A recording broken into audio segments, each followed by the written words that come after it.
අපේ දළදා හාමුදුරන් වසර 16කට පස්සේ බැහැදැකීමේ දුලබ අවස්ථාව උදා වෙලා තියෙනවා. මේ දළදා ප්‍රදර්ශනයත් එක්ක ප්‍රජාව අතර ජන විශ්වාස සමුදායක් පැතිරගෙන යනවා. ඒ විශ්වාසයන් අනුව මෙත් සිත පහළ වීම, ඒ වගේම රටට සෞභාග්‍ය සස්්‍යකත්වය උදා වීම වගේම තමයි වැස්ස ලැබීමේ වාසනාව උදා වෙනවයි කියලා විශ්වාස කරනවා. දළදා වතුර කියන්නේ මොකක්ද?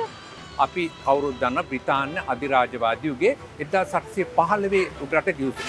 මේ ගිවිසුමේ පවා වැඩිම වගන්ති සංඛ්‍යාවක් තියෙන දළදා හාමුදුරුවෝ රැකවල් කිරීම, ආරක්ෂාව සැපීම සහ වතාවත් කිරීම. ඒවා අතාරින්න.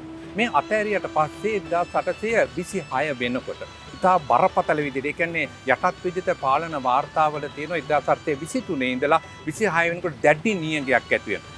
ලංකාවේ එවකට යටත් විජිත පාලකයා වෙච්ච බාන්ස් ආණ්ඩුකාරවරයා යටත් විජිත ලේකම්ට ලියනවා ආදායම් වාර්තා කඩා වැටෙනවා, දැඩි නියඟයකට ලක් වෙලා තියෙනවා. හේතු විමර්ශනය කරන්න කියනවා. ඊට පස්සේ හේතු විමර්ශනය කරනවා. හේතු විමර්ශනය කරනකොට ලංකාවේ අපේ යතිවරයාණන් වහන්සේලා හැමෝම පෙන්වා දෙනවා දළදා හාමුදුරන්ට සත්කාර කිරීම අත්හැරීම, පෙරහැර සම්ප්‍රදාය අත්හැරීම සහ දළදා ප්‍රදර්ශන පැවැත්වුවේ නැහැ කියලා. ඊට පස්සේ කරන්න දෙයක් නැතුව යනවුන්ට මේ ගැන වාර්තා තොරතුරු තියෙනවා. යටත් විජිත ලේකම්වරයාත් එක්ක ගනුදෙනු කරපු ලිපි අදටත් දැක බලා ගන්න පුළුවන්. එවකට යටත් විජිත ලේකම්වරයා දන්වා සිටිනවා ලංකාවේ බෞද්ධ ඇදහිල්ලට අනුව දළදා පිළිවෙත් ඉෂ්ට කරන්න කියලා. ඔන්න ඒ කාරණේ සිද්ධ වෙනවා. 1826 27 කියන වර්ෂ වෙනකොට මෙන්න නැවත ආරම්භ වෙනවා දළදා ප්‍රදර්ශනයක් පවත්වනවා. විතරක් නෙමෙයි දළදා පෙරහැරත් පවත්වනවා. ඒ ගැන ඓතිහාසික මූලාශ්‍ර සියල්ල වාර්තා වෙනවා. එතකොට මේ ප්‍රදේශයට විශාල වශයෙන් අර කළු වැහි වලාකුළු ඇවිල්ලා වැස්ස ලැබිලා තියෙන මිනිස්සු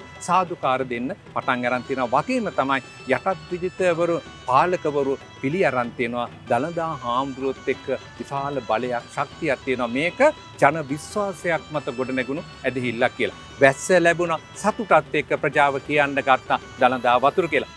පසුගිය HNB ගවේෂණික මුද්‍රා වැඩසටහනකින් සෙන්කඩගල HNB උරුමය පිළිබඳවත් කතා කළානේ සේනා. මෙවර දළදා දැක්මත් එක්ක එබඳු සම්බන්ධියාවන් තියෙනවද? ඔව් දලපත මහත්මයා, මෙවර දළදා ප්‍රදර්ශනයට සමගාමීව මේ දන්ත ධාතුන් වහන්සේ වද පුදා ගන්නන බැතිමතුන් වෙනුවෙන් නොමිලේ වෛද්‍ය කඳවුරක් සංවිධානය කරලා තියෙනවා. මොනතරම් අපූර්ව දෙයක්. මෙවර HNB ගවේෂණික මුද්‍රාවේ අරමුණ සෙන්කඩගල දළදා උරුමය නව පරම්පරාවට සිහිපත් කිරීම.